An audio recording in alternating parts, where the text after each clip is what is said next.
Video kali ini kami tampilkan cuplikan singkat perihal meloloh piyik sejak menetas.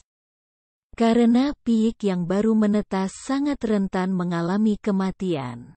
Maka saran kami hal ini dilakukan jika dalam keadaan terpaksa. Alat dan bahan yang dipersiapkan adalah 1. Pipet suap atau jarum cekok ternak, needle drencher luer lock. 2. Inkubator penghangat atau penetas telur. 3. Air vitamin.